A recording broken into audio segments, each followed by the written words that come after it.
So my name is Crystal Freeman. I'm a liberal studies major at Mercer University.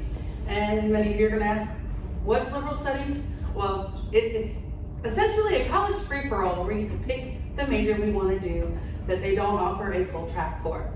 I chose history and gender studies because I'm just quirky enough to let that work in my favor. So 4 years ago, I set off on a journey of discovery, and I dove into a world of depravity and darkness that surrounded African American medical experimentation. And I stumbled upon Dr. Sims. He's the the founder of modern gynecology. So I found a wealth of information from Dr. Sims himself, which is not typical of most doctors because he hated to write, yet spent most of his time writing journals and critiquing other doctors who thought they could write better.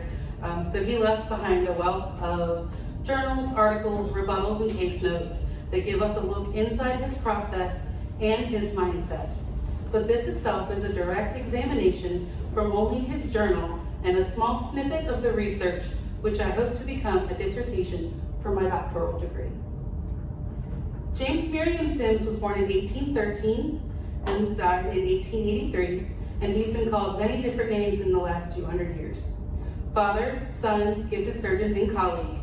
He was known as the founding father of modern gynecology and soared to fame as a champion for women's health care. His medical advancements include the surgical treatment of the vasovaginal fistula, the first vaginal speculum device, and the discovery of the Sims position. He developed antiseptic silver sutures that aided in internal surgical healing and made extensive advancements in the field of surgical anesthesia. But in the last 20 years, Sims has also developed yet another label, the butcher of black women. Sims' pioneering techniques rested on his meticulously documented and long-running experiments on enslaved black women, often involving repeated surgeries on the same individual women without consent, anesthesia, or pain relief. However, neither image of Sims, whether butcher or hero, stands up to an examination of his actual work within the context of time. Sims' own journal reveals a determined and calculated mastermind who refuses to give up even when his own colleagues lost hope and he was on the brink of losing everything. Over the course of 4 years, from 1845 to 1849, Sims operated on enslaved women afflicted with various degrees of obstetric fistulas while perfecting his techniques, instruments, and healing options. He recounts these experiments and his experiences within his journal titled The Story of My Life. This journal gives us a candid look at the process and a peek into his motives as a mid-19th century white man and slave owner. But analyzing these works with a modern lens would have you call him a butcher. But examine these same words in a historical lens, would you come to the same conclusion? Were his patients a victim, since they did not have their own bodily autonomy to willingly consent to these procedures, or was it coercion because they were embedded within the Southern slavery hierarchy? Many of the doctors before him had attempted to remedy these same fistulas, yet deemed them incurable. And yet this man sought out on a mission, whether it was for notoriety or actual compassion, only Sims know. But the journals give us a window into his process. Developing a vasovaginal fistula is not an actual death sentence, but more of a reason for the victim to wish for their own death. This condition is not a rare one, especially for women of color, as they were not often seen by white doctors, but rather tended to by other enslaved women with no medical training, and the doctor was only summoned in the event of an issue. But these fistulas are a result of prolonged labor and can develop anywhere along the birth canal and lead to either the bladder or rectum. So these holes allow for the continuous flow of urine and fecal matter out of the vulva and are particularly unpleasant for the victim. But Sims notes within his journal, of course, aside from death, this was the worst accident that could happen to these poor young girls.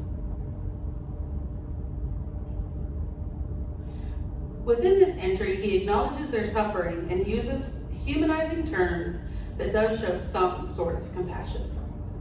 But after a unique case of a retroverted uterus, Sims discovered that placing the patient on her knees allowed for a better view of their internal organs, and when using the aid of a bent pewter spoon as a rudimentary speculum, he could gain a clearer picture of the fistula's severity and ascertain possible treatment options.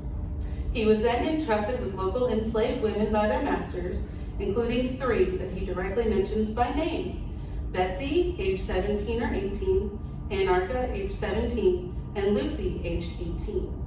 But these 3 women, along with at least 4 more left nameless, were determined to be unfit to perform their duties on their own plantation and moved into Sims' backyard hospital patient here. His first surgery was performed on poor Lucy. Oh, I'm so sorry. And he states, the poor girl on her knees bore the operation with great heroism and bravery, and yet her recovery was not an easy one. He states, Lucy's agony was extreme. I thought that she was going to die. Her surgical sutures had to be ripped out, and the sponge inserted to block the flow of urine had been absorbed by the surrounding tissue and needed to be torn out by force. But yet, the fistula itself was mostly repaired, and the operation was deemed a success. Sims' only note on the use of anesthesia during his experimental period was prior to the wider usage of anesthetics as a common method of pain relief. And yet, after his first year, ether was widely used as an anesthetic. So he knew this, yet he offered them none. And he even notes in an earlier passage in his journal that the inhalation of vapor of sulfuric acid to produce insensibility to pain in surgical options was noted in March 1842.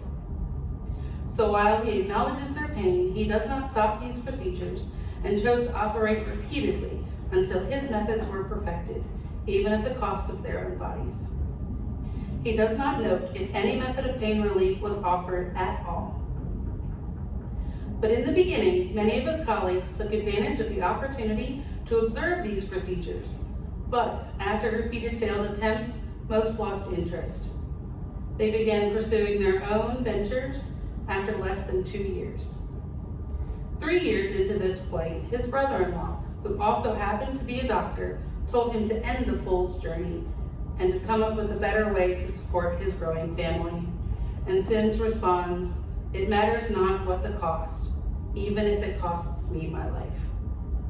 So after spending many hours critiquing and examining his instruments and the repeated failures, he was even more determined now to find the cure.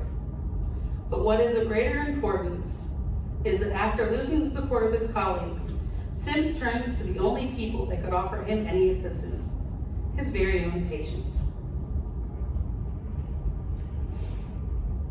So he writes, "I had succeeded in inspiring my patients with confidence that they would be cured eventually, and at last I performed operations with the assistance of the patients themselves."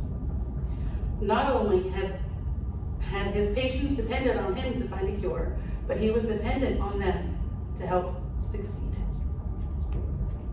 There is minimal indication whether or not they participated willingly or with or without some form of coercion, as we only have his notes as a white man to determine the difference. He makes no note to their emotional or physical well-being beyond that of their fistula and does not acknowledge the rest's existence. But 4 years after his journey, he noted that silver wire sutures resisted irritation, and after Anarcha's 30th procedure, an examination of her surgical sites showed that there were no inflammation or irritation, her fistula was completely sealed, and then he deemed her cured. It is ironic that Sims notes in his journal, "If there was anything I hated, it was investigating the organs of a female's pelvis." And yet the man goes on to not only cure the complications from childbirth, but he created the basis for all gynecological processes. It's also noted within the last 20 years that those outside of the medical community have expressed outrage over his practices, and medical professionals are now speaking out regarding many of Sims' medical practices as having violated not only his patients' bodily autonomy, but his usage of vulnerable demographics for his experiments was a gross miscarriage of medical ethics. These claims are substantiated under current medical ethics and would absolutely be correct. Yet under the veil of slavery and them lacking their own legal personhood, Sims did not require their consent. But Sims' legacy as a champion for women's health care is stained with the blood of his patients' pain. But was he in fact a hero of women, or simply a butcher seeking fame?